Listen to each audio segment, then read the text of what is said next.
Grizzlies fans know it's the team that gives you the edge. Big River Steel does too. And much like the Grizzlies have recruited legendary talent, we want you to be part of our team. Are you ready to be part of something legendary?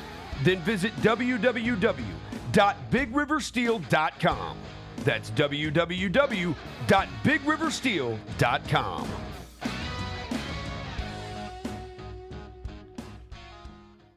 Kroger shoppers and Grizz fans. Want exclusive last-minute discounted ticket deals texted straight to you? Sign up with the new Kroger Buzzer Beater deal. Fans can sign up by texting Grizz to 636-479 or visit your local Kroger store in the Delta Division and scan the QR code. By signing up, you agree to receive recurring automated promotional and personalized marketing text messages from the Memphis Grizzlies. Consent is not a condition of any purchase. Message frequency varies. Message and data rates may apply. Thanks for showing up, Memphis. Nothing compares to catching your Grizzlies IRL. And that all starts with buying tickets at Ticketmaster, the official ticket marketplace of the Memphis Grizzlies and the NBA. Ticketmaster gets you to the game so you can catch every highlight. Put that jersey collection to use for the next game and get Grizzlies tickets at Ticketmaster. Whether they're here at FedEx Forum or on the road, Ticketmaster's got your back when it comes to scoring tickets. And there's no better brag than saying you saw it live.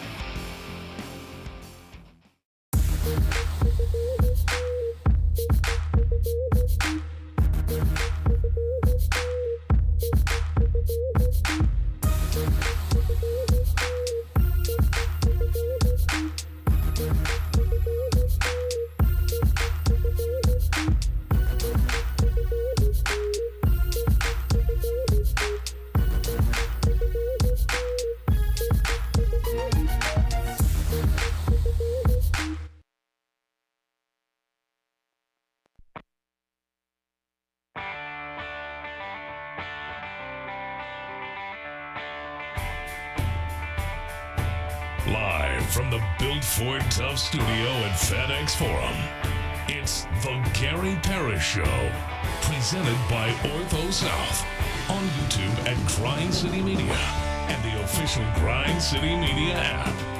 Now, here's your host, Gary Parrish.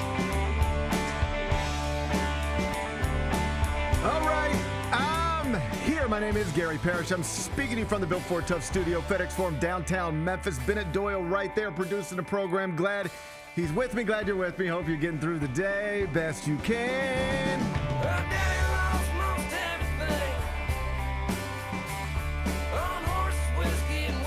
And I hope you're comfortable in awkward situations because we got one now. We got one now. The trade deadline has come and go. Ja Morant, as I'm sure you know, is still a member of your Memphis Grizzlies. Is that good or bad? I'm going to get Bennett's opinion. We're going to do that in a second. First, though, let me set today's schedule for you. In the next segment, Jessica Benson going to join me. She, of course, is the host of the Jessica Benson Show with CJ Hurt, weekdays right here on Grind City Media, 8 a.m. She's going to pop in studio. I'll talk all things Grizzlies with her. When I finish talking to JB, we're going to take a break, come back, and then we're going to do 5 more things you need to know, at which point we'll discuss 5 previously undiscussed stories. But here's the honest-to-God truth. I didn't plan on doing 5 more things today because I thought we were going to do something else. And then as I was doing the Eye on College Basketball podcast for CBS Sports this morning, I got a text message from Big Bennett. He said, hey, we're going to need to do 5 more things today. And I said, I'm in the middle of a podcast. So can you maybe come up with 5 more things? So we're breaking pattern today. We're breaking habits today. We're going to do 5 more things, but I don't know what they are. Bennett, what are we talking about during 5 more things? We're going to talk about a cheating scandal involving penises. Oh, wow. I like that one already. Maybe a little bit of college basketball. Sure. But specifically a cheating scandal involving penises. We'll talk about that. Cheating scandals often involve penises. You know, when you put it like that, they actually this is actually a little different though. This is a little different than what you're thinking of. Hey, I'm intrigued. This is a little different than what you're thinking of. This sounds like you're going for the full-time job of picking out 5 more things every day. Let's see how well you did when we get there. And then, you know what? I might lighten my workload a little bit. Bennett Doyle might be in charge of 5 more things moving forward. Let's see how this goes. So we're going to do that. Then we'll eventually do GP's carry-out. We will call it a day. So that's the rundown. We got a lot to get to. But I want to start with your Memphis Grizzlies because the trade deadline in the NBA, it was 2 o'clock Central on Thursday afternoon, and I was on a plane listening to the Chris Vernon Show, watching the Chris Vernon Show, following Twitter, just waiting for something. And as the deadline approached, it became increasingly clear, both just off of social media, but as well as the betting markets, that it was probably going to pass the deadline without Ja Morant being traded, even though it had been reported in recent weeks that the franchise, for the first time in Ja's professional career, was at least open to the idea of moving him. To be fair and clear, that initial report from Shams Charania also said there is a path where they continue to move forward with Ja Morant, meaning they were never just mind made up, gonna make a deal at the trade deadline. And that is what was publicly known. Also, if I'm being honest, what I had privately heard. Would like to make a deal, but not just going to give him away. And certainly not going to make a bad deal just to make a deal. And so now here we are. The trade deadline passed. Jaren Jackson was moved. Other players were moved. Draft picks were brought in. Veterans brought in, going to be moved out. Eric Gordon's that name. But Ja Morant is still a member of the Memphis Grizzlies. At this point, we do not know what that's going to look like. Zach Kleiman is going to speak with the media. It's scheduled at 11 o'clock Central today. Obviously, everything he says will be interesting, and I'm sure we'll be talking about all of that, recapping it on the Chris Vernon Show. But Ja Morant is a member of the Memphis Grizzlies the day after the trade deadline, and not many people thought that would be true, say a week ago, 2 weeks ago, even 2 days ago. Your thoughts, Ben?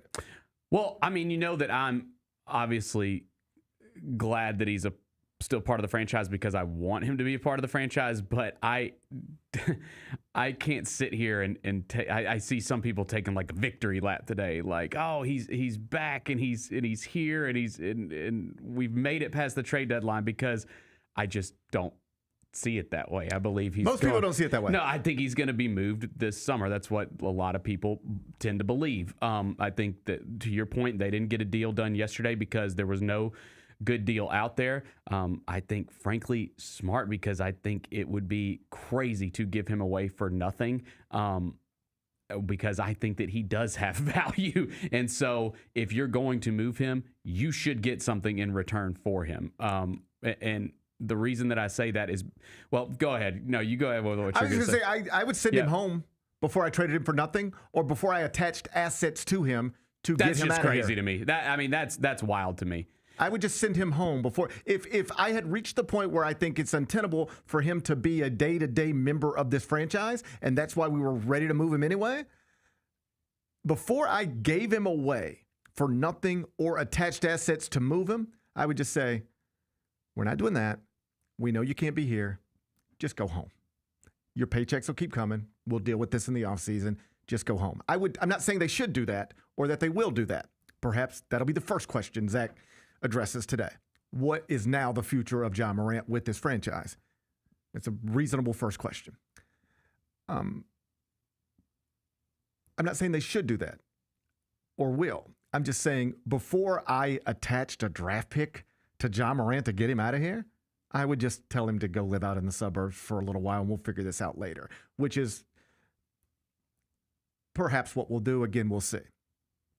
It is interesting, though, and this should be a real eye-opening moment for Ja Morant and everybody around Ja Morant, because he is still hugely popular in this market, and I guess an incredible shoe salesman. But the NBA just told us all you need to know about him in February 2026. They just told us. Like, all the data's in now. Hey, NBA, do you want Desmond Bane? Yeah, we'll give you all these draft picks for him. Yes, we want Desmond Bane. Here's a veteran. Here's a bunch of draft picks. Yes, we want Desmond Bane. Hey, NBA, you want Jaren Jackson Jr.? Of course we want Jaren Jackson Jr. He makes a lot of money. We don't care.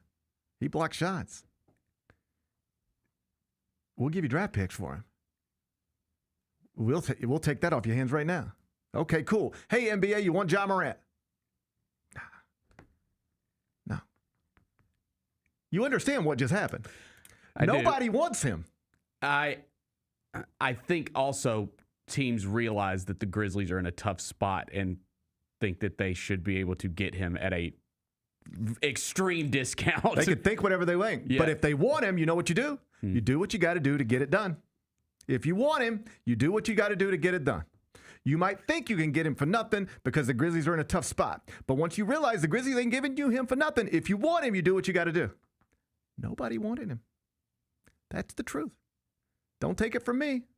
Here's Brian Windhorst. He was on ESPN this morning. We all agree he's plugged in. Longtime NBA insider, one of the best. Here's what he said. When I say Ja has no value, I don't even think that's accurate. I think he has what they call in the league negative value, meaning teams weren't willing to take Ja Morant unless the Grizzlies also added draft compensation. In other words, so you know what we're talking about here, if the Grizzlies are on the phone with a basketball franchise and they're saying, if you interested in Ja Morant? They say, yeah, we like his talent, man. Okay, what do you got? And they say, well, what do you got? And they're like, what? Well, I mean, we'll take him, but like, what are you gonna give us so that we will take him? What? No, what are you gonna give us so that we'll give him to you? Oh, no, we don't want him like that. We don't want to pay you for him. You pay us to take him. That's where we were with this, according to Brian Windhorst. That's where we were with this. Woo! If that doesn't make you blink, I don't know whatever would.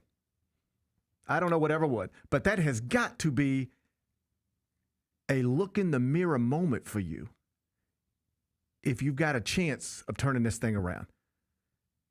You have to look up. And you can spend this whole season, last year, the year before, you can do whatever you want to do. You got a coach problem. You got a teammate problem. You got a front office problem. They won't commit to you long term. Whatever you think got you in this position, you can blame everybody else for how you got here. But now you're here. And yesterday, the whole world told you what they thought about you. The entire NBA. You were there to take. There are teams that need help. And you were available. And nobody wanted you. That's tough. That's got to be a hard thing to realize. I always try to internalize these, make them make sense to me. Think about this from our perspective. It's apples to oranges, but I think you'll get the point. We're all sitting up here thinking we're doing a good job, everything's fine, everything's good. But then at some point somebody says, hey, we got to blow this thing up, all right? We got the Grind City Media thing, we got to blow it up. We like Bennett. We think he's a building block. And we like CJ. Like, man, I don't know if we could do this thing without CJ. That's the type of person we need. And we love Roser and Devin. I'm trying to include everybody. Thank you. Okay. But, the three hosts, we got to do something there. That's not working, all right? So we're going to make Chris Vernon, Jessica Benson, and Gary Parrish all available. They're under contract, but we can trade their contracts to another market. Play along. This isn't how our business really works, but play along. They're all under contract. The contracts are what they are. But we can move their contracts. We can get them out of here. So let's call all the other NBA markets and see if they want these podcast hosts. And so they pick up the phone and they just make it known. There's like a podcast reporter out there, and he tweets, Grind City Media they're ready to blow it up.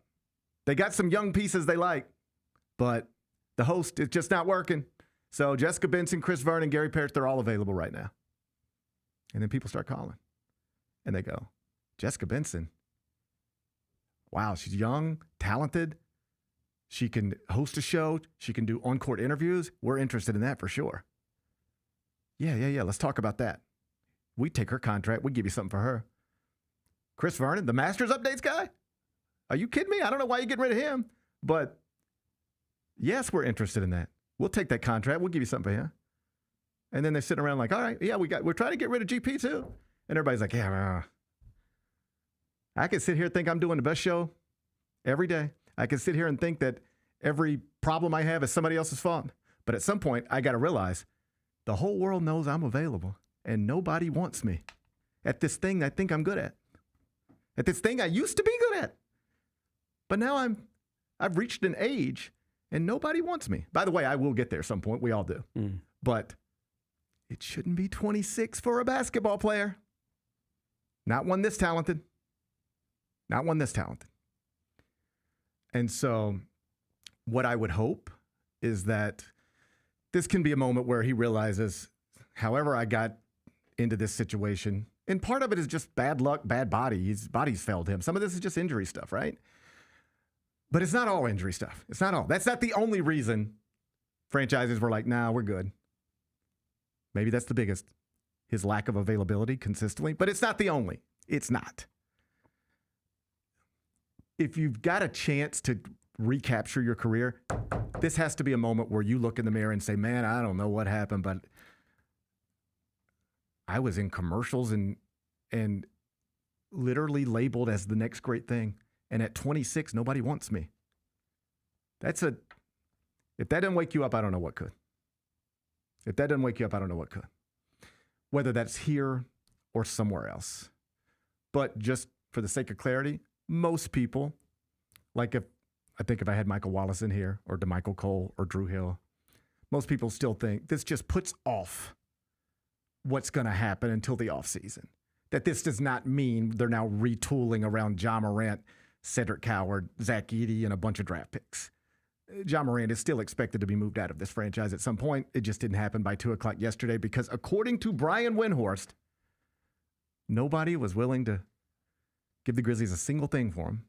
In fact, franchises were actually asking the Grizzlies to attach assets to Ja Morant so that they would take him off of their hands. Couldn't imagine getting to this point, say just 4 years ago, but it's where we are now. Jessica Benson's up next.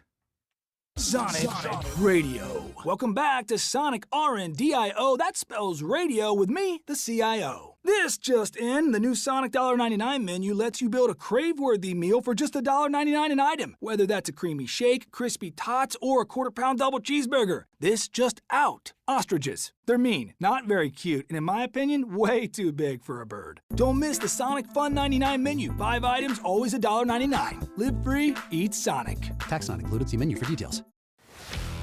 Let's face it, there's a lot of trash talk in basketball, but the great teams let their performance do the talking. Like Ford F-150 with Pro Power on board, a class-exclusive industry-first feature that turns your truck into a mobile generator and leaves the competition speechless. Ford F-150, official truck of the Grizzlies. Greatness starts here at your Mid-South Ford dealer. Class is full-size pickups under 8,500 pounds, GVWR. Nate Bargatze. Look, I say a lot of dumb stuff. I try to keep it in front of large groups. Seems to go better that way. Big Dumb Eyes World Tour.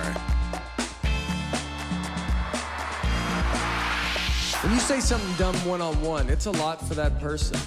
I'll say it, then I can just feel that they feel the weight of my life on their shoulders. Tickets and info at NateBargatze.com. Don't miss the Big Dumb Eyes World Tour. Nate Bargatze. Duke is suing their quarterback because Darian Menza announced he was entering the transfer portal last Friday.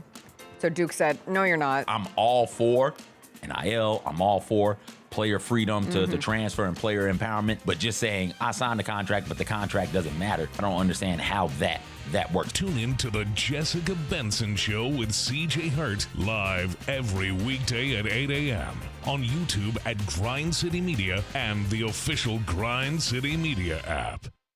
The long goodbye begins. A very special evening with Journey.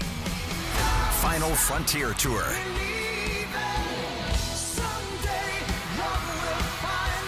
Journey. Tickets are on sale now at JourneyMusic.com.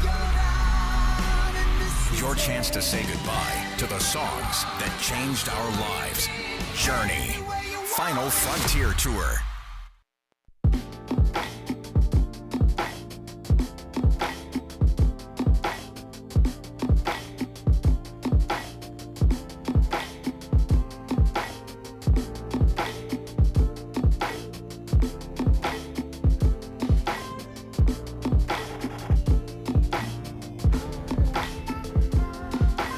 Welcome back. Gary Parrish Show, presented by Ortho South. We're inside the Built Ford Tough studio. And on Fridays, I'm joined in the second segment by Jessica Benson. She's the host of the Jessica Benson Show with CJ Hurt. Weekdays, 8 a.m. Grind City Media. And it's your birthday. Happy birthday. Oh, thank you Happy so birthday much. to you.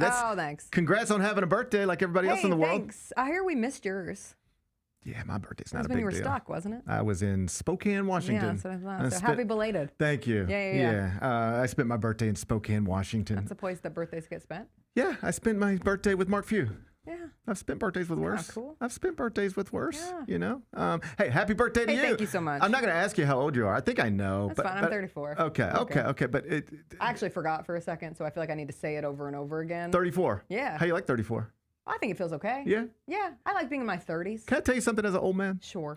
When you're in your 20s, you get nervous about getting in your 30s. Yeah. You're like, oh my God, then my life will be over. Mm-hmm. And in truth, your 30s should be better than your 20s. Oh, I think your 30s, especially as a woman in her 30s, Mm-hmm. there's a level of like it all coming together that I hear from a lot of my friends who Yeah. are also now in their 30s, where you just kind of get it more and you're allowed to live a more comfortable life. You're not chasing things that you were chasing in your 20s. I think if you don't change from your 20s to your 30s, at some point, Yes.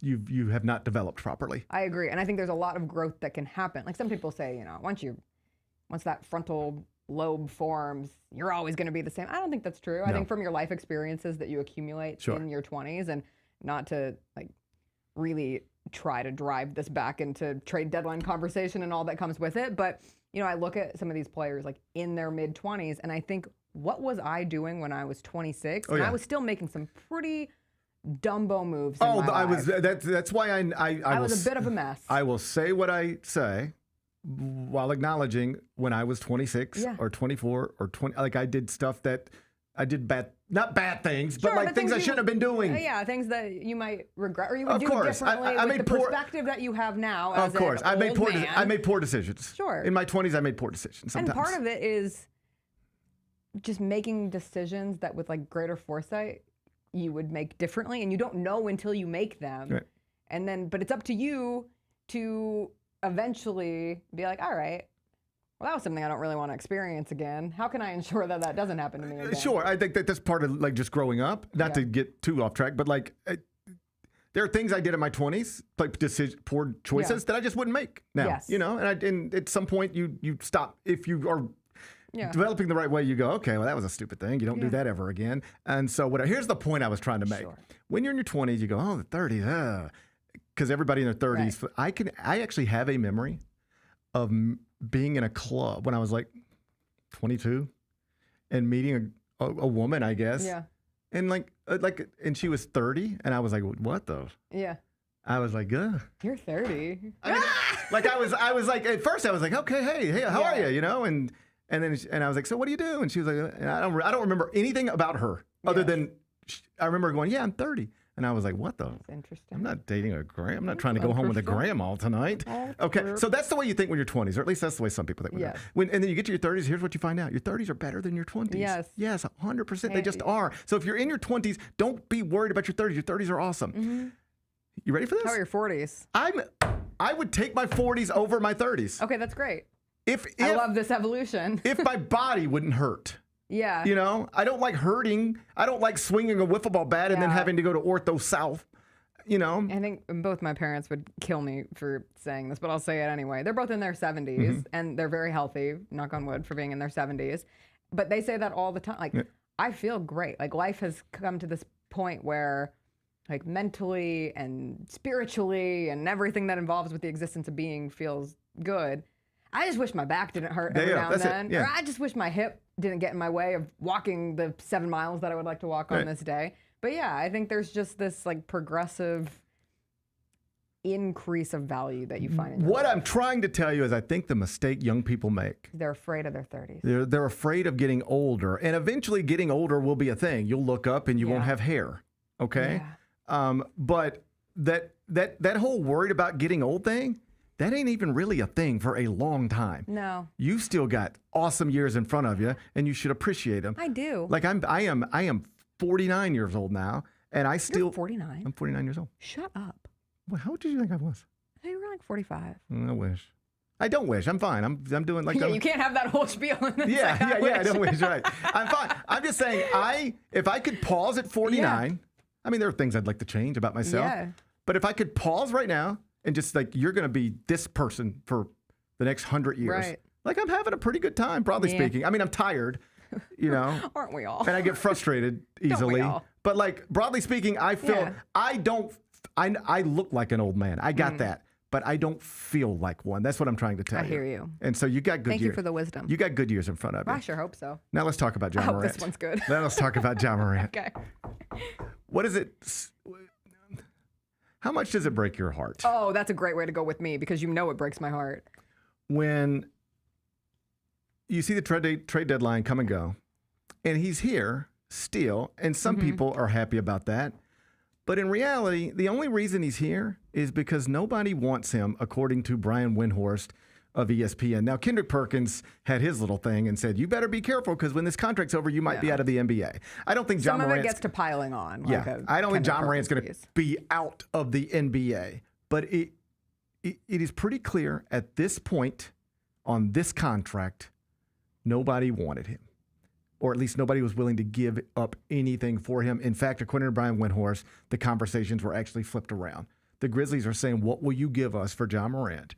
And the other franchise are saying, what will you give us to take Ja Morant? How much does it break your heart that the face of this franchise and the person who was supposed to be everything at the age of 26 has reached this point? Because this is the point where It just hurts me for him as a person. Yes. And like you can get into the being, you know, your actions or your availability if we get into the real nuts of it of playing 79 games over the last 3 seasons and how that has affected your star power in this league. But from a like genuine human to human standpoint, I cannot imagine the public nature of what happened yesterday. And you're a competitor. You're a professional I don't mean to athlete. interrupt, Yeah. and I don't mean to put words in your mouth, but like for me, if I were him, maybe he doesn't I'd care. be devastated. And I said would that be to somebody publicly yesterday, humiliated. Because my mom called me. She's like, I just want to cry for him. I would be publicly humiliated. And I said, I don't know how I cannot say how he feels because I am not him. Right. I don't know how that impacts. I'm talking from my perspective of how I would feel. Right. And I would be devastated. And some of that might turn into like ire and anger and frustration, but the core feeling would just be, man, that stinks. Like, I'm really sad right now about how this has transpired. And also the complicated understanding of all of this happening so publicly sets up this runway for whatever is next, right? And I said on my show this morning, nobody loves a fairy tale more than me. Nobody loves a Broadway music. Give me a big dance number, an emotional ballad, and everybody learn lessons and comes together for the kumbaya moment. But that doesn't feel like where this is going. No. And it feels irresponsible to even like write that fan fiction out here. And so instead you look at however these next few months are going, and one, you have to get through this current injury. And what does getting through this current injury, is this really a comeback in a week, or is this something that's going to carry over into the rest of the season? And how do you start rebuilding your value? And there's not a very clear answer to that other than being on the court, but right now you're not available. And then we get back to the beginning of the conversation in the first place. So like, I always find it helpful to like take a point in time and then take it to another point in time and then go, man, you went from here to here. Like quite literally went from, I'm fine in the West, from ESPN, not Grind City Media, ESPN, saying this is the franchise set up to have the most success going forward. He's saying I'm fine in the West. And by the age of 26, the whole thing's blown up. And this is the wildest part. When it got blown up, there were people that wanted Desmond Bain, even on that contract. And there were people who wanted Jaren Jackson, even on that contract. And there ain't nobody that wants you. That would publicly humiliate me. But also, I would like to think, open my eyes. On the other hand, and I'm not saying this specifically about Ja, but just in my own experiences, do you know somebody in your life who has always just been in chaotic situations? Yes. It's just always like they just got arrested, or they just had another fight with a boyfriend or a girlfriend, or it was just another something like drama on Facebook. One of my favorite people in my life. Okay. And it's never their fault. And she would admit, well, it's never their fault fully, but there's some like. Okay, I'll tell you who I'm thinking about. There's this guy I grew up with, and I just see him on Facebook sometimes, and it's like he's like always, there's a mugshot, always, just a new mugshot all the time. And then he addresses the mugshots on Facebook by writing like books. And and I don't know the details. I'm not disputing anything, but there's the pattern you pick up on is every single time you get one of these mugshots, it is never your fault. Mm-hmm. And I'm like it's always the cops are doing this, or somebody was doing that, or somebody was doing that, or this person was doing that. Then it's like, it'll be like some personal drama. And it is like, well, you wouldn't believe what this person did, and you wouldn't believe it. And the whole picture painted is like the whole world is out to get me and working against me. And that is their mindset. Mm-hmm. My point being, there are people who just have that mindset and they take it with them forever, and they never actually have the eye-opening moment that we all think you should have. So what I mean here is that I can't get into Ja's head, but I bet you if you talk to him privately over the past month or so, he does not think this is his fault, that it got to this point. He thinks it's, I bet he could talk to you for hours about it. I think the real mature thing is coming to a point, and as a 34-year-old, when we talk about maturity, I don't mean it in a scolding way, just simply in a, like the understanding the kind of like the amalgamation of it all. Like there are many things that led to this point. It is not just Ja Morant. I agree. There is a level of responsibility being the star player, being the number one option of this franchise and everything that came with that. And then you get into the availability and everything that has transpired over the last, 6 months of action. And when we came into this season and the hope was, could we actually see Ja Morant play all 82 games, which feels like a joke for me to even say it at this point because of where we are at. But you have to get to the point where you can understand your place in the ecosystem of why something happened, while also understanding, like, of course, it doesn't all fall on me. That's silly. No, it's not a singular I agree with fault. you. There is a lot of responsibility to be. There are many. What's the what is it? The butterfly effect. Like every action you do and how that causes the trickle reaction to everything that happens around you. Like there are hundreds of those over the last 3 years that you can look at. You can spread the blame around. He is most responsible.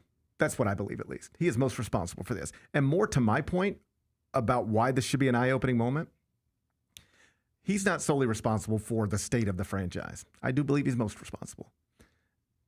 I've called him for years the most important employee this place has. I'm not going to move off that now. And so he's most responsible. The part that with the eye-opening thing is like this whole franchise, the team, the thing fell apart for a variety of reasons. But there's still a market for Jaren Jackson coming out of this thing. And there's still a market for Desmond Bane coming out of this thing. But there's no market for you. And that would be the eye-opening moment for me. I would hope. I would hope it would be the eye-opening moment for me. And so that's when I say it should be the eye-opening moment for him. But then I revert back to, I know people who never open their eyes.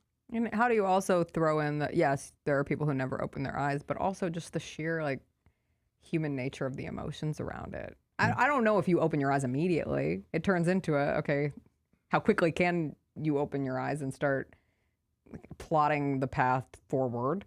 But I would imagine when you do throw emotions and ego and everything that comes with it, you might have to like physically hold those suckers open. I mean, I would just, you might want to keep them shut. This is why I would sometimes it's easier. It's not easier from the long run because it's just kicking an emotional can down the road. But I know people who, these people that we're talking about, who don't really ever come around on it all. It's a lot easier to just keep living that truth too. Yeah. And if you're surrounded by people who will reinforce that for you. Yeah.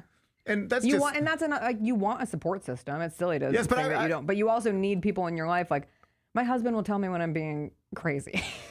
Not like you're a crazy woman. Not on my birthday, certainly. But for me specifically, someone who deals with anxiety, clinical anxiety. Sure. He'll sit me down and say, "Hey, Jess, you're turning something into something that it's not." Right. And we can talk through that. Right.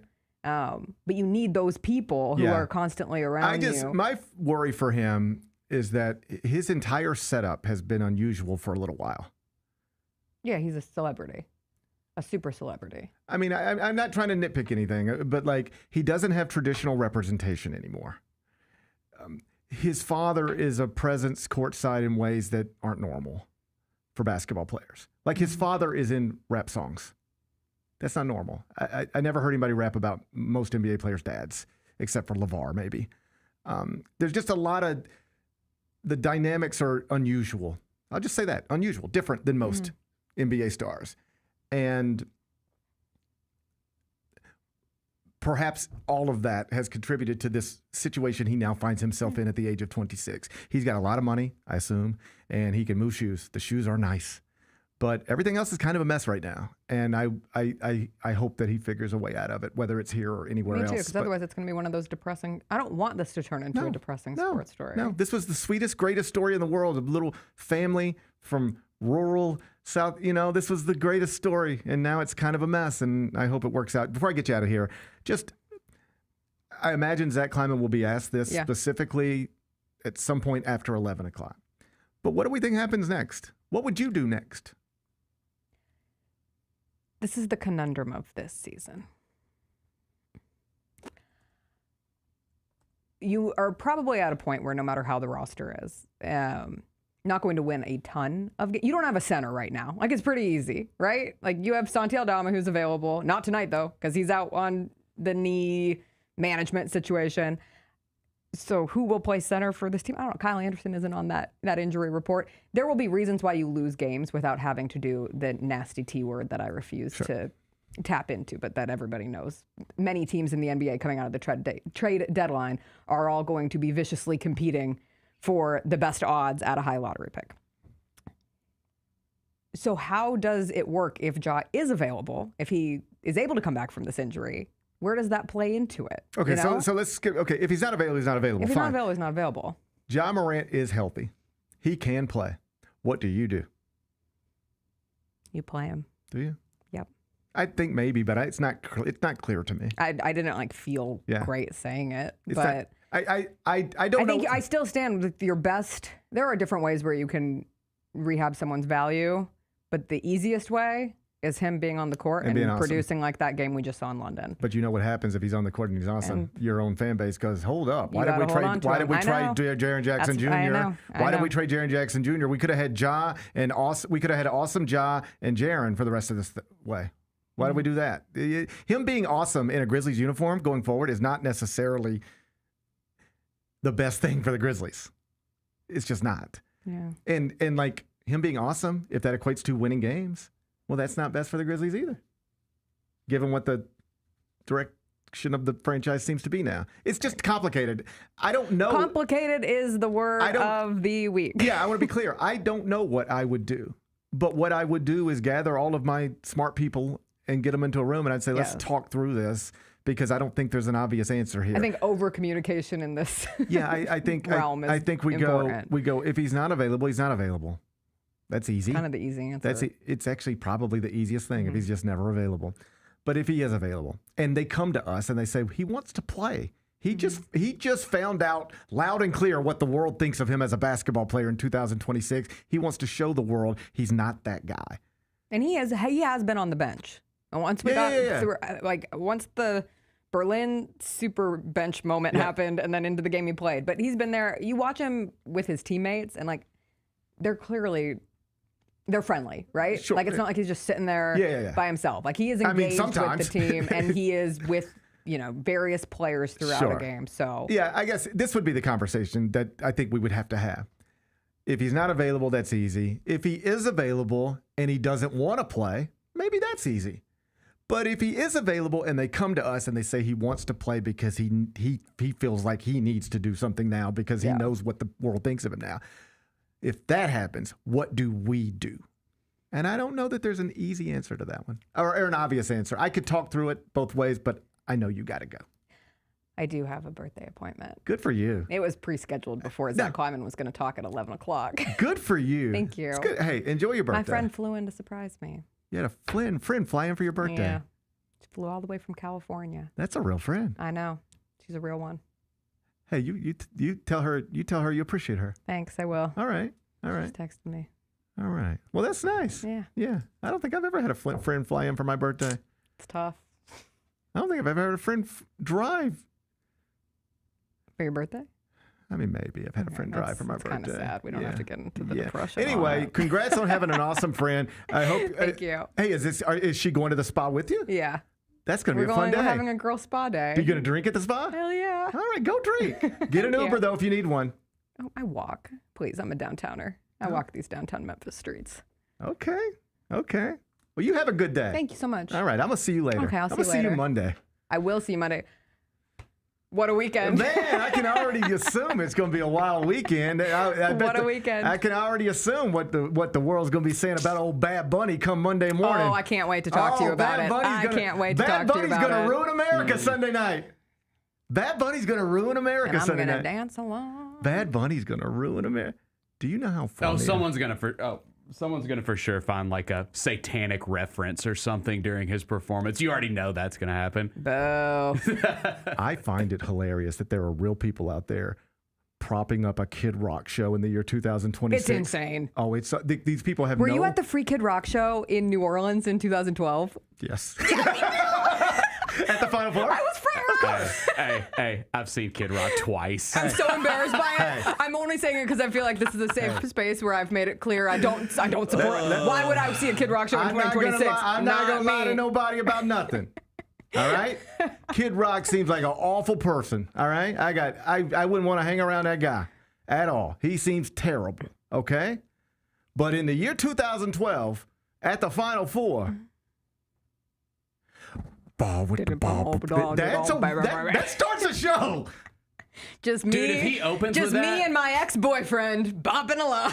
That's a way to start a show. Hold on. Do I need to like dual screen this? What do you mean? I mean, if he opens with Ba with the Ba, No, like, Bennett. Bennett, no. Bennett. Where were you? Are you out of here? It's 2026. I used to order that song on the box, man. It's 2026. I just think, like, I know I'm old and white. I got that, right? I have a mirror. I know I'm old and white. But I am never going to be so old and white where I'm out there talking about I got to watch Kid Rock instead of Bad Bunny.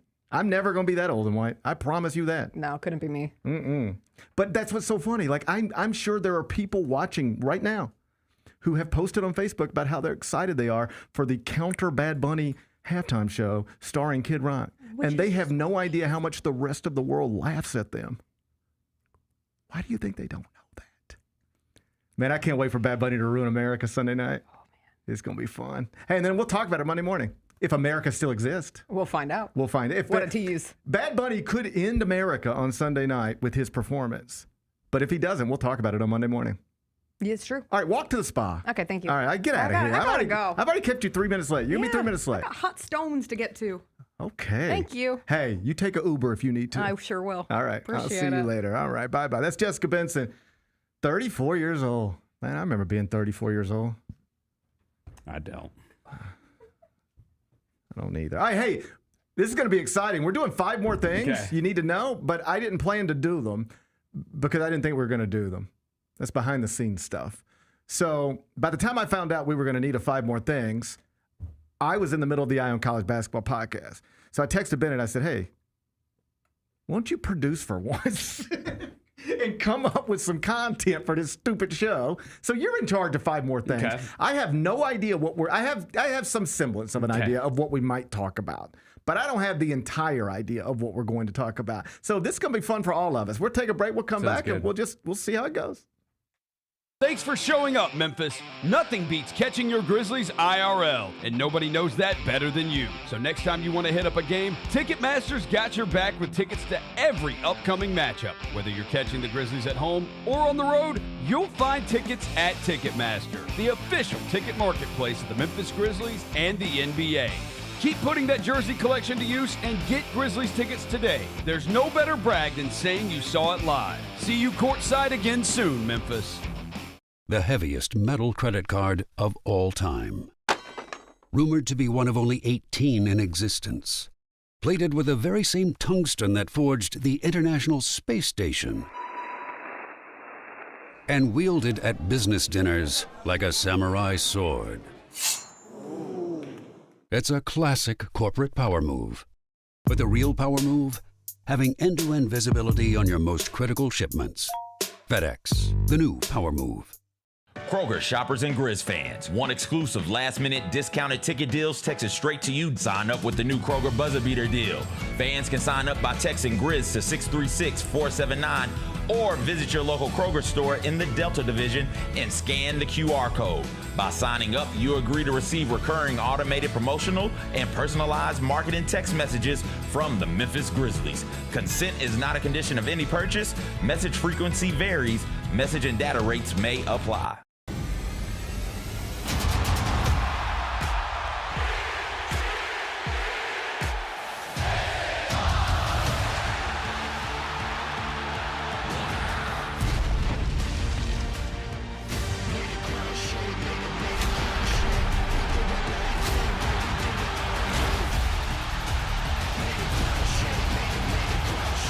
Memphis, Monday, February 16th. Tickets and Ringsider packages on sale now. I risk my life to tell y'all these truths. Cat Williams is back. Brand new material, a new tour, and the same legendary laughter he's delivered for decades. Nick Cannon got 136 children, Jesus. Did you know that? Always classic, always Cat. White people are friendly. You can call them at 3 o'clock in the morning with the wrong number and they won't even be mad at you. Hello? No, I'm sorry. No Shaquita here. The Golden Age Tour, March 6th in FedEx Forum. Get tickets at Ticketmaster.com.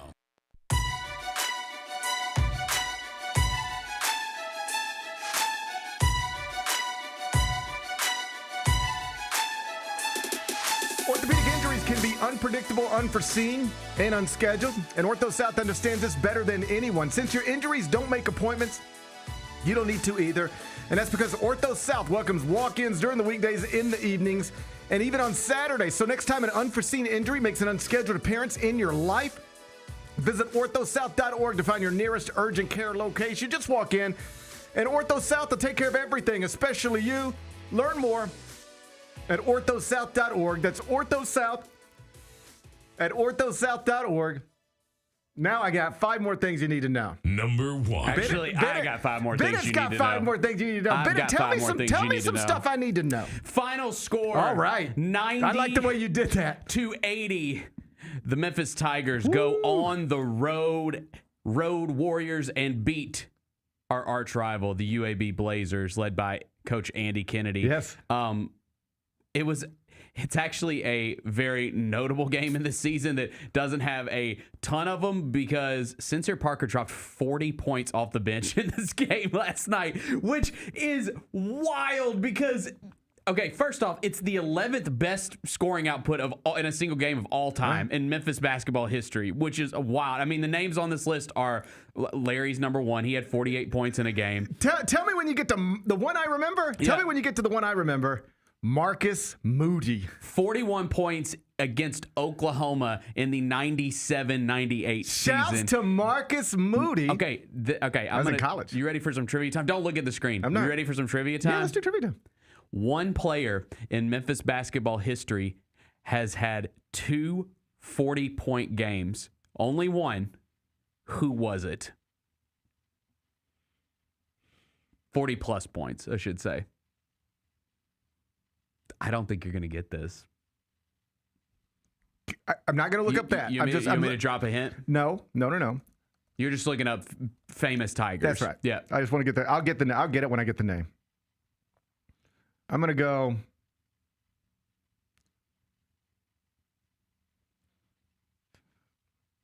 Forrest Arnold. Forrest Arnold is number 2 all time. He scored 46 points against an opponent called Hardin Simmons. I'm not sure if they play Division I basketball anymore. I'm sure they don't. That was back in the 1955-56 season. No, the answer. It's not Forrest Arnold. It's not Forrest Arnold. I know who it is. It's a recent Tiger. It's a more recent Tiger. You want me to keep dropping some hints? Yeah. He is a guy that they had to rely heavily on in the season. Jeremiah Martin. Yeah. Yep. That's a great trivia time, though. That's a good one. They were both in the same season, 2018-19. He had 41 points against USF and 43 against Tulane. The other ones on the list, like So Jeremiah was, I told you, Sincere Parker's 11th, Jeremiah 10th, Marcus Moody, PJ Haggerty, Kendrick Davis, Leslie Steele in 41-42, Elliot Perry, Jeremiah again, Dick Kinder in 1953. You remember him? Forrest Arnold, Larry Finch. What a list. Crazy. I mean, it's just wild because, like, I've come on this show and been critical of Sincere Parker because it's been inconsistent. Sure. And this was a guy that they went and got, in the transfer portal who had NCAA tournament success. Like, he looked like he was going to be a real big piece for this team. And it's just been inconsistent this season. But, man, he was amazing last night. He was great. And listen, the season is what it is. We don't have to lie to each other. But I also, even though I know I do it, I also don't want to spend every game day and day after game talking about, and tonight the Memphis playing UAB, and last night Memphis beat UAB, and then settle into, and now they're 11-11, and can you believe where the program's at? Right. How'd we get here, and what are we going to do about it? I just don't want to do that every day. Yep. I don't have anything new to say. Here's something new. I flew home yesterday, not without issue. Oh, God. It's fine. But I had to go to Atlanta for some reason. Uh-huh. It's fine. We're all dealing with it, man. The school's been out for 2 weeks. 2 weeks. 2 weeks. I still can't get my car out of my garage. I guess that's why school's been out for 2 weeks. There's ice somewhere. Right in front of my garage. Okay. Here's the truth. Got home last night. Played a little ping pong. Mm-hmm. Beat the boys in ping pong again. Still undefeated against them. I'm like the Marty Supreme of my house. Mm-hmm. That's pretty good. It is pretty good. Yeah. I like beating my kids at stuff. I do too. It is fun. Yeah, it is fun. Mm-hmm. They think they can win. Yeah. They can't. They'll beat you one day, and so eventually now, and then I'll quit. That's right. But for now, I'm still Marty Supreme. Uh-huh. For now, I'm still Marty Supreme of my house. So, got home, played a little ping pong, and then I said, you know what? I need to have mindless television on. I don't want to try to watch anything. I don't want to try to keep up with anything. And I just want to, honestly, just sit here with my eyes open, half dead, and not have to think. Just watch. And that Memphis UAB basketball game felt like the perfect thing for that. Mm. And so we sat there and watched Memphis UAB last night. And it was fun. I had fun watching the Tigers last night. That's what I'm trying to tell you. Yeah, and it was a good game, too. It was exciting. It was close. It was a good game. Yeah. You had a great individual performance. I had fun watching the Tigers last night. That's what I wanted to tell you. I don't feel like I say that enough too often these days. I had fun watching the Tigers. But I remember the Marcus Moody game. I was in college. Marcus and I were friendly. Mm-hmm. Even when I see him now, we hug each other. I love Marcus Moody. But that came out of nowhere because he was a part of that high school class with Snap Hunter and, all those guys. They were all incredible, like a great Memphis high school class. And he was really good, but not supposed to be one of them. And then freshman year, he comes out and goes for 41 against Oklahoma.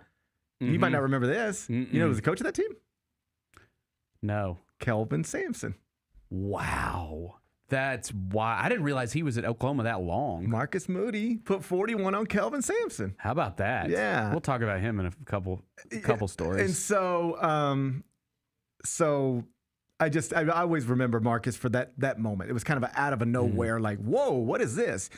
And then you mentioned, I like the way you said that, Memphis UAB rivalry. It kind of is. That is the one that I want out of this league someday. I do too. But I would not mind being in a league with UAB. I wouldn't either. I don't mind playing them in football. They obviously got us this year and derailed our season. I like it. It's an easy drive. I think both fan base, I know it's that an easy Memphis drive. fan base cares. They're comparable cities. Yeah. They're both nice southern cities. Genuinely, the only place I've ever lived for an extended period of time, other than Memphis, unless you count New York, where I'm at half the week every week, is Birmingham, Alabama, for a 3-month internship. I love Birmingham. Birmingham's cool. And I wouldn't, wherever we go, if they can come with us, it's fine with me. I don't know if anybody else would want them, but I don't mind Birmingham. I don't need to be in a league with UTSA, but I don't mind UAB. I like UAB. I do too. One of my editors, Marcus Nelson, is a UAB grad. And so we were in Slack last night, and we were battling for the bones. Mm-hmm. And, he pointed out, like, Memphis and UAB will always have a connection because of Gene Bartow. That's right. And then we just started going down memory lane. My mother, I think, used to work down in Tunica. And, like, she would, I think, bump into Gene every once in a while. And he was always just the nicest. And, they could talk Tigers or Grizzlies or whatever. And then just back in December, just, I guess, right before Christmas, I was down in Atlanta for the CBS Sports Classic. And the media seating at State Farm Arena is right behind where the NBA scouts sit. So you got all your media here and then like a whole row of NBA scouts. And they're mostly, you know what NBA scouts mostly are? I mean, not every franchise, but they're former college coaches who've got buddies who work in an NBA franchise, and they're like, yeah, here, we'll get you the insurance plan and go scout some players for us. So it's a lot of college. So you see these people, you know these people. Anyway, I'm walking to the bathroom, I'm walking back, and I hear somebody go, Gary. And I turn around, and I'm like, Murray Bartow. He scouts for the Hornets now. Oh, how about that? Yeah, and so he was in Atlanta for the CBS Sports Classic, and so we were just catching up a little bit. And he was like, "Are you still in the Memphis area?" I said, "Of course." And he's down in Birmingham. Murray lives down in Birmingham, and his father's name's on that arena. I mean, his name's on the arena. He obviously coached there for a long time. There's just real connections between Memphis and the Bartows and UAB and all of that. So I like Memphis UAB. I like the series. That was a fun game last night. Congrats to Sincere Parker. Memphis now 11-11. And if you want to update on the conference standings, they are 6-4, which puts them in a tie for 5th with Wichita State alone atop the conference standings. People like to pay attention to how I said St. John's was going to be the best team in the country, and now they're not. Nobody wants to pay attention to how after your Tulsa take. I said that. I called that. Call that at the beginning of the season. I saw them, and I laughed. I was like, "What?" I saw them at the Veterans Classic up close. They beat the shit out of Rhode Island, and I was like, "That team's good." And if you could find the post-game interview I did with Eric Conkle, their coach, I'm like, you guys were picked like 6th or 8th or wherever in the American. I was like, you look better than that. Are you better than that? And he was like, we'll see. They're 20-3. Yeah, they are. Now they didn't play nobody, but they are 20-3. You can't argue with that. Big game coming up against Charlotte. That's a leapfrog opportunity. Okay, that's a leapfrog opportunity. I believe a tie opportunity. I don't think we can jump over them. Bennett is standing watching. We've reached the point where Bennett is monitoring the AAC I want that standings. First round bye. Bennett needs a first round bye. Congrats to the Tigers, 11-11 after last night's victory in Birmingham. Number 2. All right, Bennett, what are we talking about now? Okay, this one's for you because you sent me this video. No. But Cincinnati head coach, I believe it is Wes Miller. Yeah. He got emotional last night. They got blasted by West Virginia. Oh man, it was in Cincinnati, and he apologized to his fan base last night. I think Kyra's got a couple of these videos. Yeah. He encountered some fans in the tunnel of the arena the way you might if you're a coach walking back to the locker room, and he addressed them. Then he also got on the post-game radio show and got real emotional. Kyra, you can play them in whatever order you have them. Just let's listen to Wes Miller almost like break down. Listen, I cannot. Sure. You guys deserve to be frustrated. It ain't okay. I understand the responsibility of this job. These results ain't okay. Thank you. You guys deserve to be frustrated. But I'm a human too. And nobody's more frustrated than I am. So trust me, I care deeply about this. Thank you. Show it. So that happened. Then he got on the post-game radio show and did about a minute on this. Kyra, if you got it, let's play that. I'll say this to you guys and to everybody that's listening.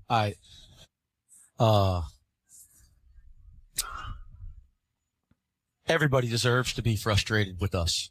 And with me, and it ain't okay to me. I'm sorry. It's not okay. There's no excuse. So I'm sorry to people out there. We have to finish games. That's the responsibility of coaching at this program, and I'm really sorry. I promise everybody out there, you deserve to be frustrated. Say what you say or whatever. You deserve it. I promise you, I'm giving every part of my soul to this thing. And I care deeply about this program. And it ain't okay. So I don't want anybody to think I think it's okay. It's not. and people deserve to be frustrated. Nobody is more frustrated with the results than I. So I bring this up for a couple of different reasons. A, it's Cincinnati. This is one of our longtime historical rivals. Mm-hmm. Like, we have real history with Cincinnati. We know the history of that program. Bob Huggins, Mick Cronin. Now it's in a rough place. Also because this is a man, Wes Miller, in a very similar situation to Penny Hardaway, minus the alumnus ties. What I mean is, he is the coach at a program that has done real stuff in this sport, that has a real fan base, that has real passion connected to it, and it has slipped to a bad place. I mentioned Memphis is now 11-11. Cincinnati is now 11-12. And this has been building. Like, he was sort of the face of the hot seat, list coming into this season. Hubert Davis was probably the face of it, but he was on it. Wes was. And so this is, it's a make or break year. I think sometimes people don't understand the stakes when you are going into what is a get it done and you get to keep your job year, or you don't and you lose your job year. Here's really what it comes down to. Right now, Wes Miller makes $3 million a year. If he has a great year, they'll have to extend him. If they extend him, it's probably going to be something like 5 years. You extend a coach, it's always for a raise. So let's just call it 5 years, $3.5 million. Do the math on that. This is where we were on November 4th when the season started. I could have looked at Wes and told him this honestly. If you have a great season, you're going to keep your job and sign a 5-year, $19 million contract. You have a bad season, you're fired, and you had to call one of your buddies and see if he'll let you be his third assistant next season for, $350,000. Life's good either way, I guess, but life is very different one way or the other. So that's the pressure you go into it with. And it's been bad, It's been bad. And it's been building. You can see the range of emotions. Like a few weeks ago, that radio interview, you know what it was? If people don't want to believe in us, then that's fine. They cannot believe in us, but we're going to keep working every day because we know who we are and we know what we're about. So if everybody is out on us, that's fine, but we're going to... All right? Defiance was the first one. You want to be upset? Be upset. You want to be on the other side? Stay on the other side. At first, it was defiance. And now it's like, you heard it in his voice. I'm sorry. I'm sorry. This sucks. I know you care about it. I know you spent a lot of money on it. I know I'm getting paid a lot of money to make it good, and I'm not, and I'm sorry.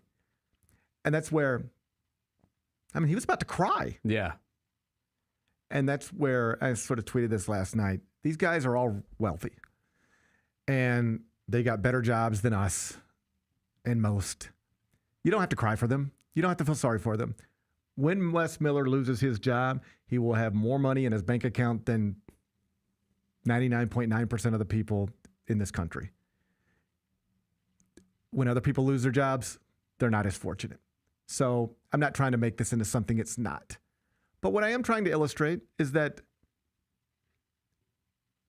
guy's got a beautiful family, $3 million a year. I'm sure everything's great.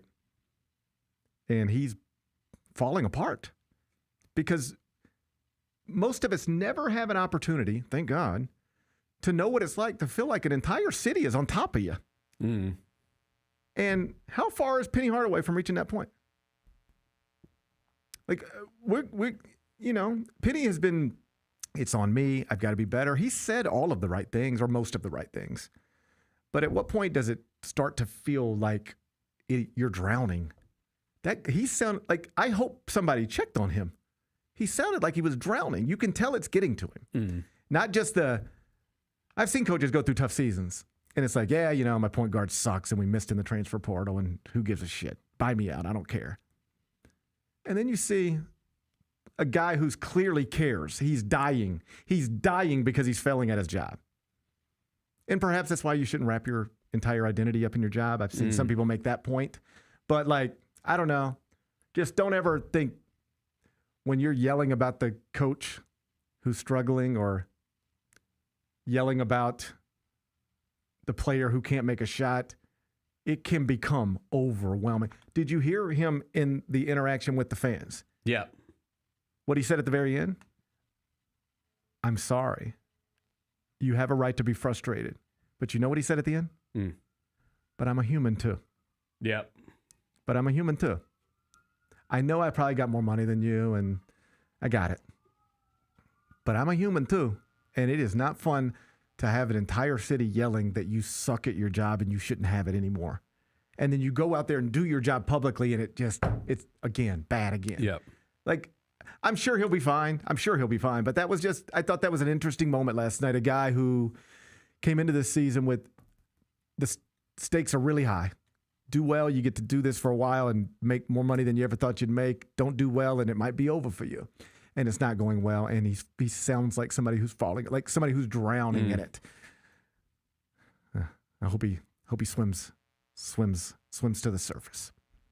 Number 3. All right, what we got here? Well, speaking of Big 12 coaches that are unhappy with the current state of their program, Kelvin Sampson yesterday was asked about Houston's recruiting sustainability, which they've had. I mean, they've been putting guys in the NBA, right? He just signed 2 5-star prospects. Okay, he said, this is a quote from Kelvin Sampson. I was shocked when I read this. I had to make sure it wasn't fake.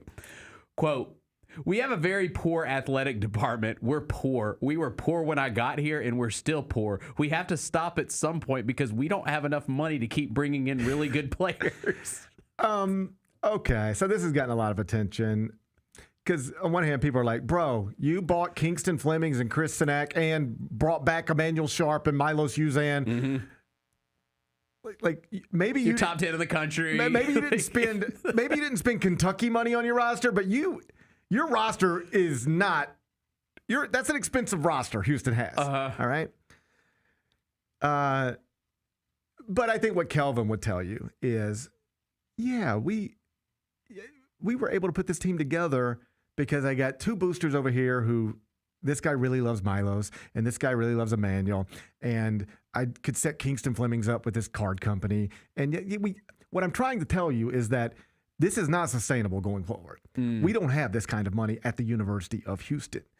And I'm getting ready to hand this thing off to my son, and I need some assurances. I just want my son to succeed. Yeah. And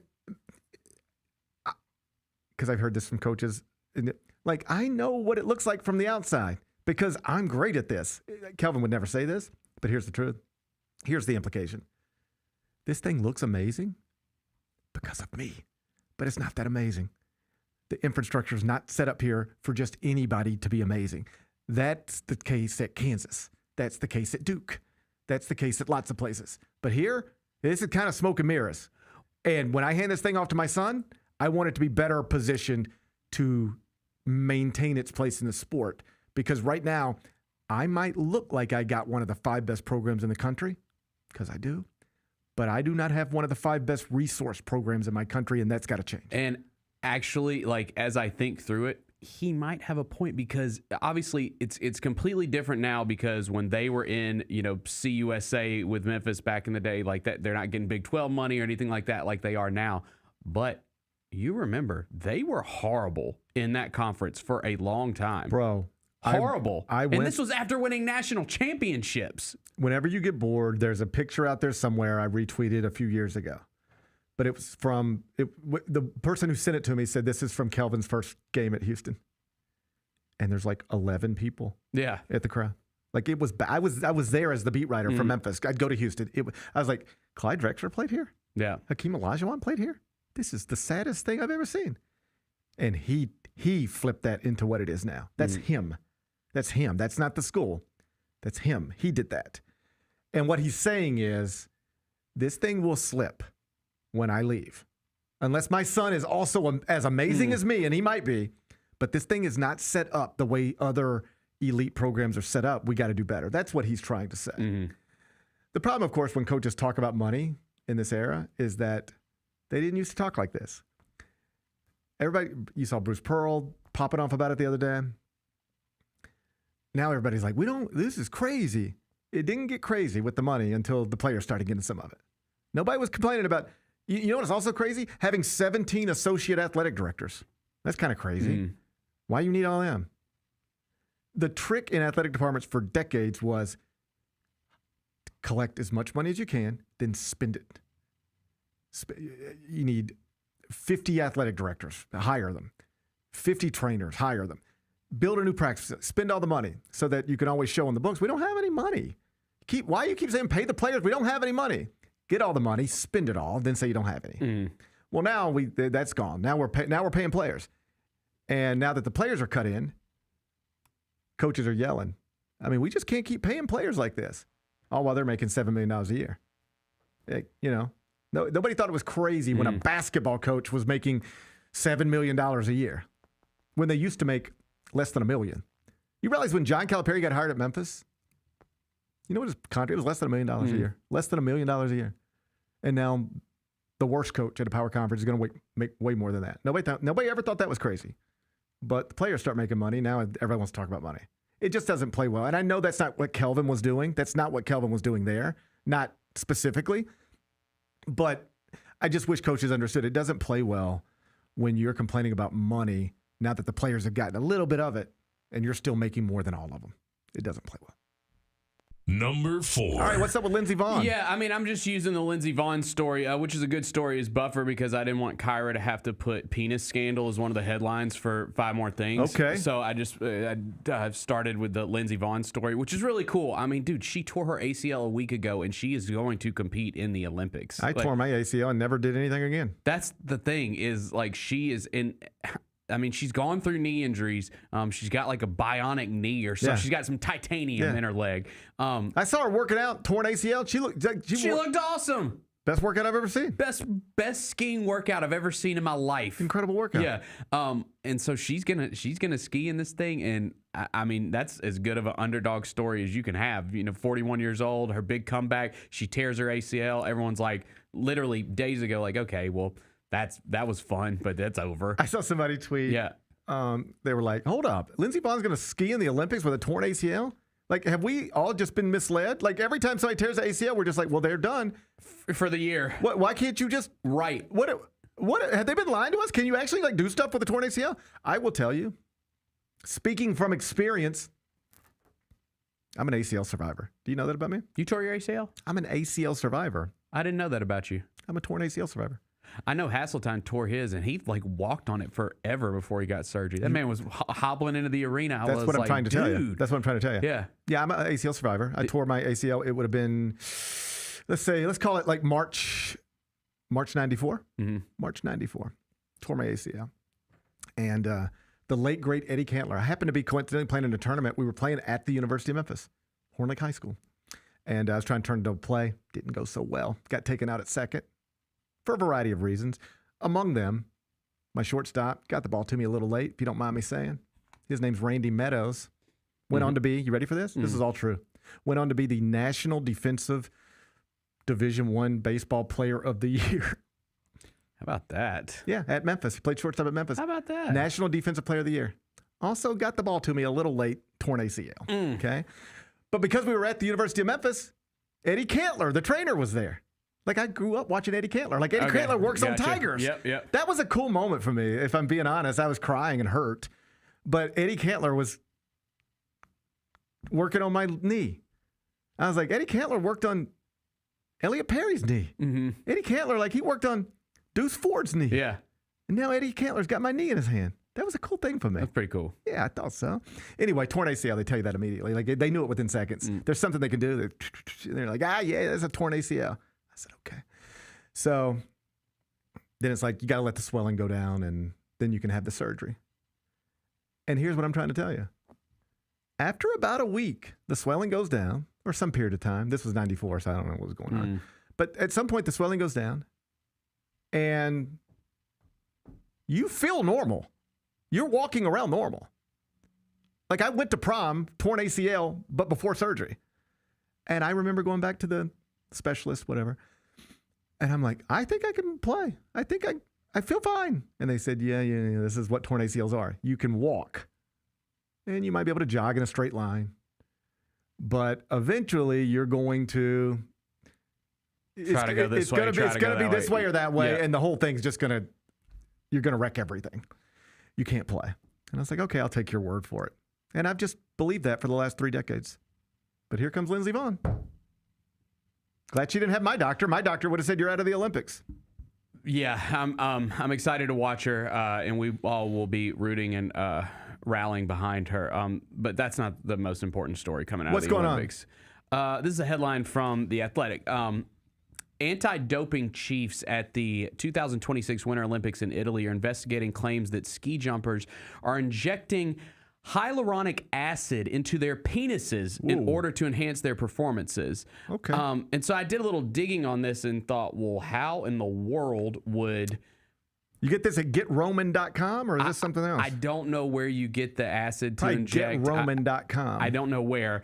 But apparently in ski jumping, it is good to have a little more weight in the crotch area because it keeps you airborne longer. So now people are putting, so in the spirit of enhancing that, let me make sure I got this right.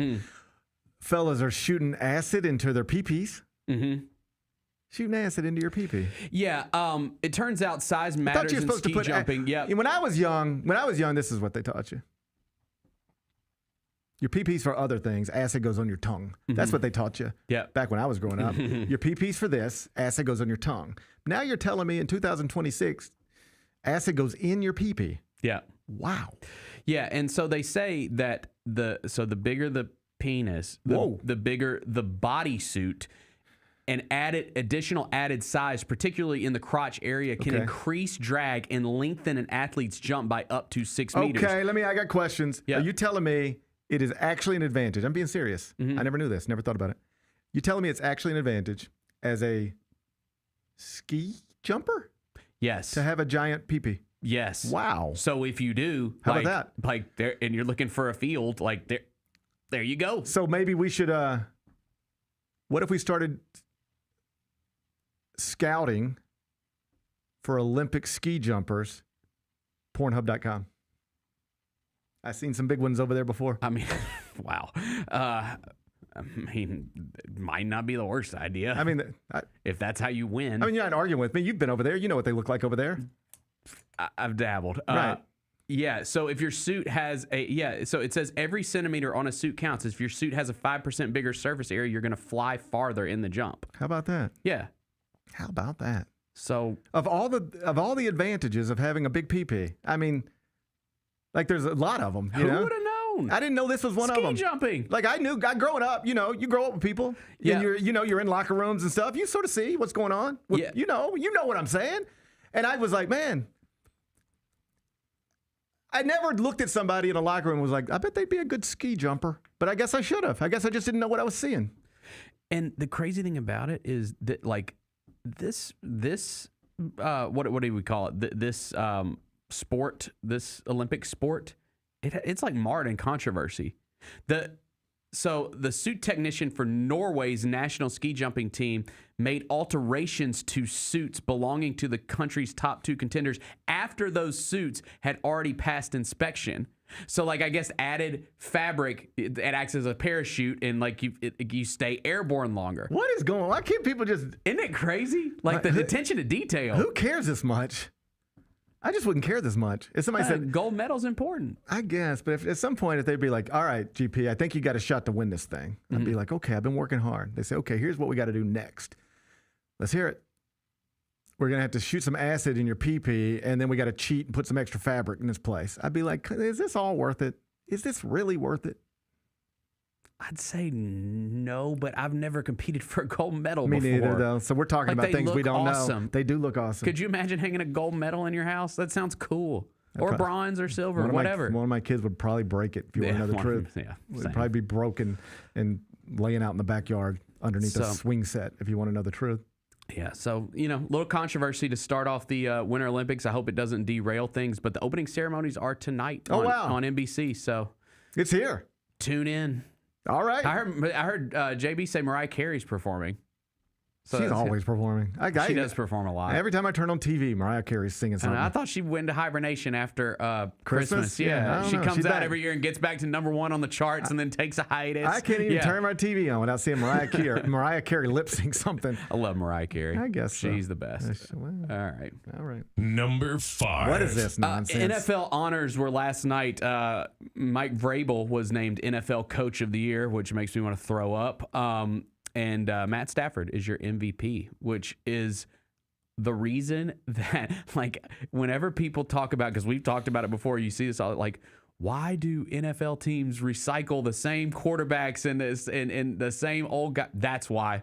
Because one of the oldest quarterbacks in the league just became league MVP. Yeah. That's why quarterbacks get recycled. If you are elite at that position, there's only about 10 of you, and you can stay that for a while. That's why Aaron Rodgers is still getting jobs. Yes. I mean, it just is. Yes. Like these guys that play at that level, it takes forever for people to give up on them completely. I think it is widely considered to be the hardest position in sports to be great at. Mm-hmm. The hardest position in sports to be great at is quarterback in the NFL. I think that's a reasonable thing to say. And there's only a handful of people in the entire world who ever meet that standard. And if you can stay healthy, you can stay employed for a long time because there just aren't that many people who can do that job well. I didn't watch this last night. I didn't watch it either. I did see that it's interesting the way some of these television shows, they bring in these influencers, right? So I saw Drewski was on there and some other people. Yeah. And they're trying to, it's very clear what they're doing. It's the same reason when you turn on some award show and it's like, and now presenting, and it's like, it's this little blonde from TikTok. Yeah. And you're like, what is this? And it's like the little blonde from new celebrities. Yeah. It's like, this is the most famous person in the world right now. You're not on TikTok, but the whole rest of the world, everybody younger than you is. So it's a little bit like they're trying to tap into that. So you bring in these influencers and these people who aren't like real show business people, or for these purposes, real award show people. And they were just butchering names. Oh, yeah. And the award goes to, dang. It'd be like, this is not what happened, but and the award goes to Matthew Stanfield. Mm-hmm. It'd be like one of those. Mm-hmm. They would just butcher names. And that's where I understand. They do this with the NFL draft too. They'll like bring up former players and bring up whoever to announce a pick. And I always think maybe it's not a big deal, but like tell them beforehand. Well, I mean, yes, that goes without saying. Yeah. I mean, you should. It's a name. You know what you're going to say. You can tell them beforehand. They shouldn't. Well, I'm sure they do, and then they still mess it up. Right. It'd be crazy to think that they don't know what name. I mean, before I go on TV every Tuesday and Wednesday night, if I'm about to say a name, I know exactly what it is. Mm-hmm. And you ready for this? They hand you a shot sheet for a highlight. If the name is a tough pronunciation, it's in the shot sheet. So, of course, they told him, and of course he worked on it, and then they just blow it. But I always think, say, for, like, you're getting ready to win Coach of the Year. You're getting ready to be the third pick in the draft. It's a huge moment for you. Like, you want your kids to see this on YouTube someday. And then it's just butchered. It'd be like if I won a Pulitzer Prize, and they were like, and now we award the Pulitzer Prize to Jerry Parrish. I'd be like, damn it. Right. Mm-hmm. And so I understand the reason you do this, but you're messing up important moments for people who accomplish things. It's very true. Yeah. That's very true. I might be the only one that cares, but something I noticed. Yep. All right. Hey, Bennett, you did a good job on 5 More Things. Thank you, man. The reason I brought all that up is because the Super Bowl is on Sunday, and I feel like we haven't talked about... The Super Bowl is on Sunday. I mean, it's kind of crazy. Like, I know that every year around this time, we do get caught up in trade deadline and all that stuff because it's obviously really newsy around here, but this is the least enthusiastic I've felt about a Super Bowl in a long time. I don't care either. It's just...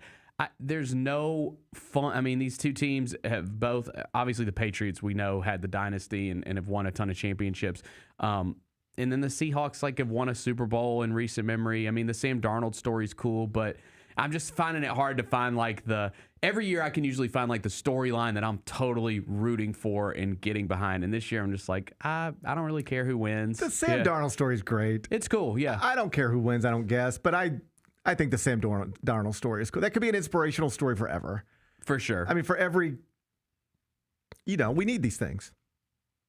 Every time a kid gets cut from his high school team, you know what story they tell him?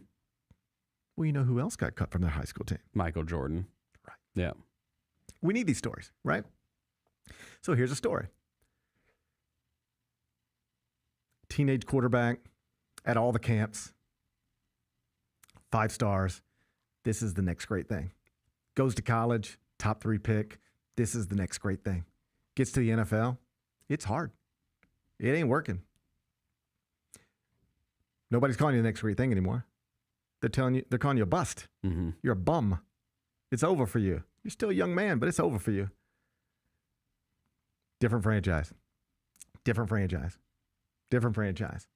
And then Oh, keep in mind, last season, had a good season. They gave up on you too. Clearly a mistake. But they picked. They made the wrong choice. But they saw what you were up close, and they decided they'd rather have another guy in Minnesota have that job. What's that feel like?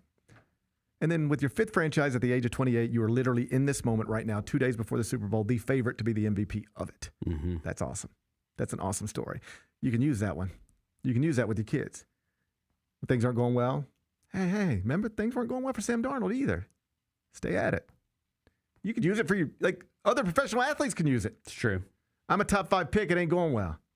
Feel like the whole world's coming down on me. Hey, man, why don't you text Sam Darnold? Talk to him. He could maybe help you. It's a great story. Yep. So that's what I think I'm rooting for. But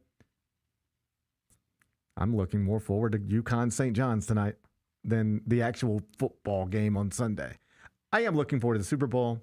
It's food. I love this. It's Super Bowl's great. It's food, it's family, it's drinks, it's Bad Bunny. That's going to be fun. Yeah, I love the commercials. I love the movie trailers. I love all that. We'll have fun. Yep. But in terms of, I can't wait for this football game, I mean, it's better when we have a Patrick Mahomes and a Travis Kelce and that kind of stuff, right? We don't have any of that. No. Yeah.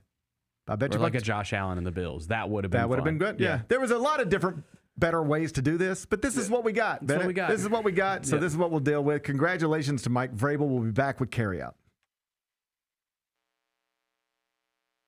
Grizzlies fans, dunks, dimes, and no-looks are great on TV, but nothing compares to catching them IRL. And that starts with buying tickets at Ticketmaster, the official ticket marketplace of the Memphis Grizzlies and the NBA. Ticketmaster gets you to the game so you can catch every highlight in person. From seeing your favorite Grizzly stars up close to hearing the squeak of the sneakers on the hardwood. Put that jersey collection to use and get tickets at Ticketmaster. There's no better brag than saying you saw it live. See you courtside, Memphis. Jeff Dunham, artificial intelligence, his all new tour. You're the other white meat.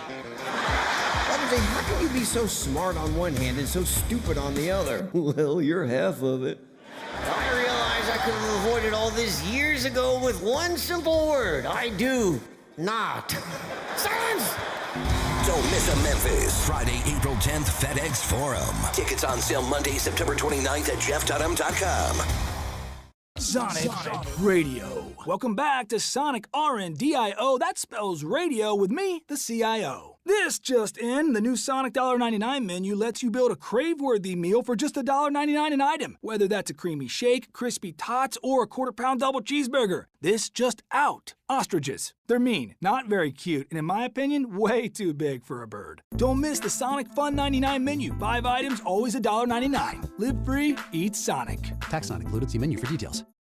Own the 2025-26 Grizzly season with the 10-game Flex Pack, the ultimate way to catch all the action on your terms. Choose your favorite matchups from intense rivalries to weekend thrillers and customize your pack to fit your schedule. With 10 games to pick, you'll never miss the moments that matter most. Visit Grizzlies.com/packs today to build your perfect ticket pack and cheer on the Grizzlies your way. It's your team, your season, and your schedule. So don't miss out.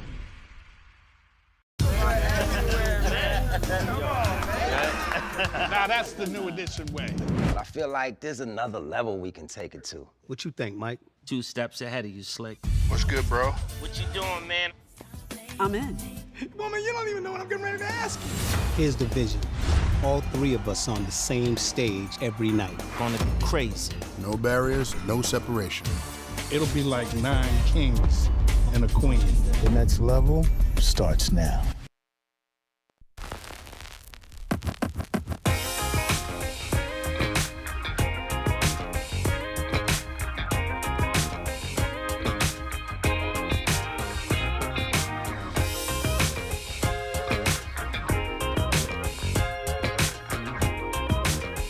WWE Raw runs through FedEx Forum on the road to WrestleMania on Monday, February 16th. Secure your seat to see superstars like Rhea Ripley, Kofi Kingston, Dominic Mysterio, and more. Plus, for a limited time, fans can take advantage of 4 tickets for the price of 3. So don't wait. Buy your tickets for WWE Raw today at Ticketmaster.com or at the FedEx Forum box office. I hate that I'm going to be out of town for this. I love when Raw, SmackDown comes to FedEx Forum. Especially when it's the road to WrestleMania. On the road to WrestleMania. I want to say last time it was here, it was on the road to WrestleMania. Yep. And I took my boys, and we were like on the second row, and Cody Rhodes came over and took like a selfie with them, and that's something that we have now. And the problem with a Monday Night Raw in February is that, you know where I spend my Monday nights in February. Yes, I do. It's not in Memphis or Mississippi. So I'll be watching Raw February 16th from a hotel room in New York City, but I hope it's a great crowd. That's always a fun event. I think Jess would tell you. Jess is not a wrestling fan. That's right. You don't have to be a wrestling fan to have fun at a wrestling event.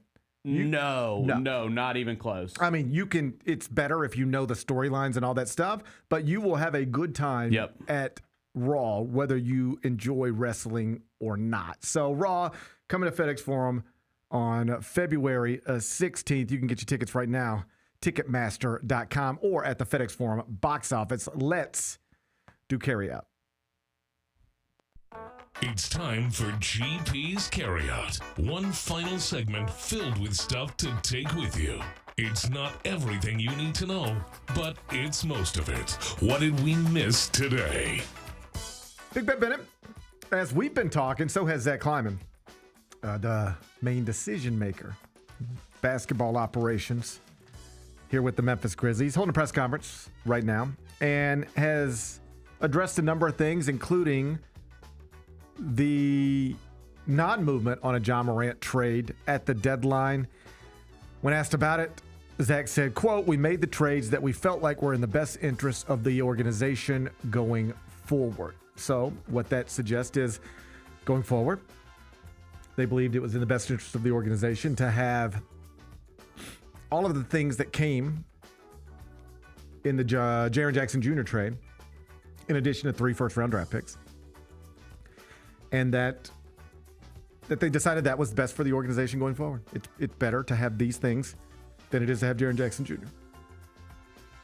Whether you agree with that or not, that's what they decided. And apparently they also decided it was better to hold on to Ja Morant for now than it is to move him for nothing, or, as has been reported by Brian Windhorst, actually attaching assets to him to get somebody to take him. So that's where we are. Bennett, I know you've been scrolling, whether it's DeMichael Coles or Drew Hills or anybody else who's tweeting live from it. Anything interesting you've seen? Yeah, I mean, a couple quotes, and I got to sit down and watch the press conference to be able to, but just a couple that stood out to me. He said, he was asked about Ja Morant trade talks, said this is about organizational direction now. This is not about Ja in particular, and said that Ja is still attacking his rehab process. And so he's obviously out tonight. And so we don't really have an update like on what his status is with the team going forward. There's no definitive answer with that right now. But I do think that's an interesting quote, and one you probably, I don't think it's one you've ever heard publicly from any decision maker in this franchise. And I don't think it's one I know it's not one we ever hoped we would hear. It's not one we probably ever expected to hear. Do you know the quote? You just said it. You don't even hear it when you said it. This is not about Ja. Like, hey, this is about organizational direction. This is not about Ja. This is what they're telling him. I thought another one that really stood out was that he said this isn't going to be some 5-year drawn-out process. I hope not. So that's a positive quote right there. I mean, if hopefully, they're able to reconfigure things in the offseason, and we talked about this yesterday. We got really lucky with the Ja Morant draft. Like, it looked like they were heading into a rebuild going into that offseason when they moved Mike and Mark, and it was a very quick process. Expedited by his brilliance. If we're going to talk about the franchise is falling apart because of a lot of stuff connected to him, the reason that last rebuild went like that was because of him. His brilliance from the jump. And then what happened. But that's an interesting quote. This is not about Ja. That's for the first time, I believe, you've heard somebody who makes decisions in this franchise say, this is more or less what the sentiment is. We spent years, it was about Ja. Everything. Every plan we had, every idea, every thought, everything we did, it was about Ja. We did that for a long time. We're done that. We're done with that. That's over. This is not about him anymore. We are now doing what we do. He's an afterthought to this. That's the way I interpret that, at least. And so it'll be interesting to see. I know when the trade deadline passes and he's like still on the roster, I think, Vernon and them, they asked, do you think we'll see him in a Grizzlies uniform again? And Deb was like, yeah. And maybe so, but I don't know that's for sure. It does sound like everybody's just ready to move on. They just move on. And it wouldn't shock me if you just heard he was just rehabbing forever. Just rehabbing forever, which is kind of the last 3 years anyway. Hit your button. What's today's biggest game? Can I take you to college basketball? Yes. We got a great one tonight. Man. How did I do last night? Did I lose? What did I have last night? I can't even remember. What did you have last night? I'll have to go back and look. Let me go back and look. Let's see if I can look too. It wasn't Penn State, Michigan, I don't think. Let's see if I have it over here. No, I think I gave you Memphis UAB. Oh, yeah, you gave me Memphis UAB. And you took the Tigers. No, I took UAB. You took UAB? Yeah, I took UAB. You. I know. You picked against... I lost. I'm a loser last night. That's okay. That's okay. Hey, got to get one back tonight. Yeah. Hey, it's a good one tonight inside the Garden, Midtown Manhattan. Number 3, UConn at St. John's, 7 o'clock on Fox. MSG. Get in price right now. Hey, there's one ticket available. Secondary market. Worst seat in the building. How much do you think it costs? $150. $170. Okay. $170 is the get-in price at MSG tonight. UConn -2.5. Total 144.5. How you going to act? Man, St. John's is rolling. St. John's is rolling. These two right teams now. have combined to win 26 straight games. UConn has won 18 straight. St. John's has won 8 straight. So Some of this is a byproduct of a weak Big East. They haven't played. Neither of these teams have played a ranked opponent in a long time. This is also very much a neutral court, right? You're going to have fans from both teams. It's going to look very neutral. It's in the heart of Manhattan. Yep. But UConn travels, and it'll be about 50-50 split. Then I'm going to go with the Huskies. They're here. great. It'll be a scene. Rick Pitino, Dan Hurley, Midtown Manhattan. Just the Garden is great. Like, my buddy Brent Stover had one of his old friends from back home come to New York this week. Mm-hmm. And they went to Knicks Nuggets the other night. And I think they're going to St. John's UConn tonight. There's just something about a big game at the Garden. Yeah. Just the walk to the Garden through the city is awesome. Anybody who's ever done it knows it. The walk to it's just buildings that go on forever. Mm. And then just right there in the middle of the city there it is. And there's this really interesting walk. Anytime I'm taking somebody from where I normally stay down to the Garden, I try to walk this specific route. You go down 8th Ave. You walk down 8th Ave to 32nd, whatever. But when you there's a corner, you get to the corner, and when you look left, you're just walking. You gotta understand, in New York, the buildings are up. So when you're walking down 8th Ave, all you see is what's the buildings right here and right here. You can't see anything. The buildings go forever. So you're just walking down, and all you see is just what's right here and right here. And then you get to 33rd, 32nd, whatever street it is. And you look left, and Empire State Building, Madison Square Garden. It's just that's cool. You're walking and you turn, and it's that's New York City right there. That's what they. And so just everything about it's cool, and you'll pick it up on TV. The cameras do a good job of just turning everything there into a big event, and it's going to feel big. It's going to be awesome. These are two multi-time national championship coaches. Rick's already in the Hall of Fame. Dan's on his way. Got All-American candidates on both sides of the court. Crowd will be electric. Can't wait for this. 7 o'clock on Fox. What are we watching on TV? SmackDown, I think. Yep, I'm in. I'm in now. I'm in. After what Roman and CM Punk did the other night, I'm in. And guess what we got tonight? What's going on? What I read was a ring promo, a showdown confrontation between Jade Cargill and Liv Morgan. Oh, that's the champ she's going after. Those are two of my favorites. I like them both as well. They're great. Those are two of my favorites. I'm ready for that. So we're gonna watch SmackDown tonight. So we got a lot going on tonight, Bennett. Yeah, we do. We got St. John's. Yep. UConn. We've got SmackDown. Mm-hmm. Then late night. Grizz are on the road with the Blazers. Opening ceremony, Winter Opening Olympics. ceremony. We got a lot going on. We got a lot going on. I will be on radio tonight. I'll be watching it at the radio station. We still got to find Savannah Guthrie's mom. Yeah, wow. Gee, there's a lot going on. Yep. We got a lot going on. All right, I think we're watching SmackDown. We're going to watch Jade and Liv I'm in. face off. Oh, yeah. I should you got to probably hit the button. do You know how that, this yeah. works, right? Best thing we've read. Updated the top 25. Daydreaming And about Jade Cargill, sorry. Hey, man, I've done that myself. Yeah. I've done that myself. I've updated the top 25 and 1, CBSSports.com. I previewed the UConn St. John's showdown tonight at the Garden, so if you want to read about that, you can find it on the homepage. What's going on this Man, weekend? we just told you what's going on this weekend. There's a lot of stuff going on this weekend, including the Super Bowl. You got an official pick? I'm going to go with the Patriots because I think Mike Vrabel is the best coach in the league, evidence being he just won Coach of the Year. So I'm going to go Patriots. Okay. I'll go Seahawks. Okay. I like the Sam Darnold story. I root for things that I like. Go Seahawks. Go Patriots, I guess. Go Bad Bunny. Go Bad Bunny. Bad Bunny's going to ruin America on Sunday night by dancing and singing in Spanish. Yep. Oh, man.